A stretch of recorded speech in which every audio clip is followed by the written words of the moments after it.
اعوذ باللہ من الشیطان الرجیم بسم اللہ الرحمن الرحیم اعوذ باللہ من الشیطان الرجیم بسم اللہ الرحمن الرحیم الف لام میم ذالک الکتاب لا ریب فیہ صدق اللہ العظیم۔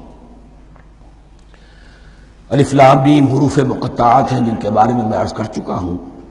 ذالک الکتاب لا ریب فیہ، یہ وہ کتاب ہے اس میں کوئی شک نہیں۔ الکتاب اس لیے کہا گیا ہے کہ قرآن مجید کی پیشین گوئیاں اور خوشخبریاں سابقہ کتابوں میں موجود تھیں، اور چونکہ اس سورہ مبارکہ میں اصل خطاب کا رخ جو ہے وہ ہے سابقہ امت مسلمہ کی طرف، تو ذالک کتاب نہیں کہا گیا، ذالک کتاب لا ریب فیہ نہیں، ذالک الکتاب یہ وہ کتاب ہے، کتاب موعود ہے جس کی پیشن گوئیاں تورات اور انجیل میں موجود تھیں۔ لا ریب فیہ، اس میں کوئی شک نہیں۔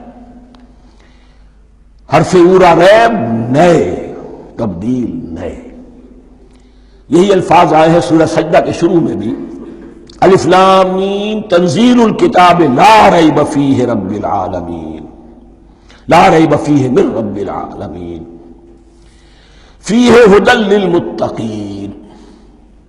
فیہ دونوں طرف مل سکتا ہے، لا ریب فیہ اسے معانقہ کہتے ہیں، لا ریب فیہ پڑھیں گے تو ھدی سے شروع کر دیں گے، لا ریب پر ختم کر دیں گے تو فیہ ھدی للمتقین، یہ دونوں معنی درست ہوں گے۔ ھدی للمتقین یہ ہدایت ہے، رہنمائی ہے اہل تقویٰ میں جو بچنا چاہیں۔ تقویٰ کا اصل مفہوم سمجھ لیجئے، وقاء یقین، کسی کو بچانا، تقویٰ خود بچنا۔ جن لوگوں کے اندر فطرت سلیمہ ہوتی ہے ان میں اخلاقی حس موجود ہوتی ہے، وہ بری چیز سے بچنا چاہتے ہیں، بھلی کو حاصل کرنا چاہتے ہیں۔ وہ لوگ ہیں کہ جو گویا کہ اس قرآن کا اصل مخاطب ہے، وہی اس سے استفادہ کر سکیں گے۔ الذین یؤمنون بالغیب، اب ان کے کچھ اوصاف، یہ اصل میں بہت زیادہ واضح ہوتا ہے تعویل خاص کے اعتبار سے کہ دیکھ لو درخت کو اپنے پھل سے پہچانتے ہیں، اس قرآن کے پھل موجود ہیں نا، یہ ابو بکر اور عمر اور عثمان اور علی کون ہیں؟ یہ جو مہاجرین آئے ہیں چل کر، مدینے والوں دیکھو یہ کون ہیں، ان کی شخصیتیں کیا ہیں، ان کا کردار کیا ہے، ان کے اوصاف کیا ہے، یہ کس درخت کے پھل ہیں؟ یہ اس بینہ کے پھل ہیں، یہ اس ذکرہ کے پھل ہیں۔ بینہ رسول من اللہ یتلو صحفا مطہرۃ فیہا کتب قیمہ، یہ اس شجرہ مبارکہ کے پھل ہیں۔ دیکھ لو ان کے کیا شب و روز ہے، الذین یؤمنون بالغیب، جو غیب پر ایمان رکھتے ہیں۔ تعویل عام کے اعتبار سے اس کا بہت اہم مفہوم ہوگا، جو یہ طے کر لے کہ سوائے مادے کی دنیا کے مجھے اس سے آگے جانا ہی نہیں، unless I can verify۔ آپ کو معلوم ہے کہ میٹیریل جو حقائق ہیں وہ تو آپ ویریفائی کر سکتے ہیں، آنکھ سے دیکھ سکتے ہیں، کان سے سن سکتے ہیں، ویریفائڈ ہے۔ جو یہ سمجھ لے گا کہ اس کے بیونڈ کچھ نہیں ہے، اس کے لیے قرآن میں کوئی ہدایت نہیں۔ ہدایت قرآنی کا نقطہ آغاز یہ ہے کہ انسان یہ سمجھ لے کہ جو اصل حقیقت ہے وہ مستور ہے، نگاہوں سے چھپی ہوئی ہے۔ سامنے جو کچھ نظر آ رہا ہے، ایک انگلستان کے بہت بڑے فلسفی کی کتاب کا عنوان ہے appearance and reality, reality and appearance, Bradley کی کتاب۔ اپیئرنس جو کچھ نظر آ رہا ہے یہ حقیقت نہیں، حقیقت اس کے پیچھے ہے۔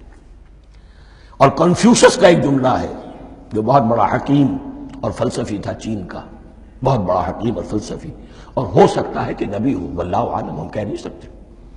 اس کی تعلیم بڑی اخلاقی تعلیم ہے، اور اس کا جملہ سنیے، یہ یؤمنون بالغیب کی اس سے زیادہ صحیح تشریح ممکن نہیں ہے۔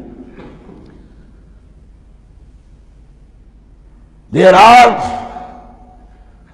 certain things, there's nothing more real than what cannot be seen, and there's nothing more certain than what cannot be heard۔ وہ حقائق جو آنکھوں سے نہیں دیکھے جا سکتے اور کانوں سے نہیں سنے جا سکتے، ان سے زیادہ یقینی اور واقعی حقائق اور کوئی نہیں۔ There's nothing more real than what cannot be seen. And there's nothing more certain than what cannot be heard.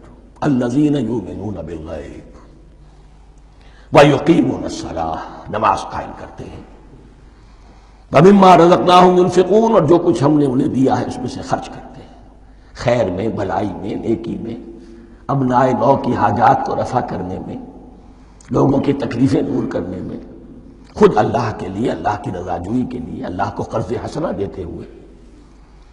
صدق اللہ العظیم۔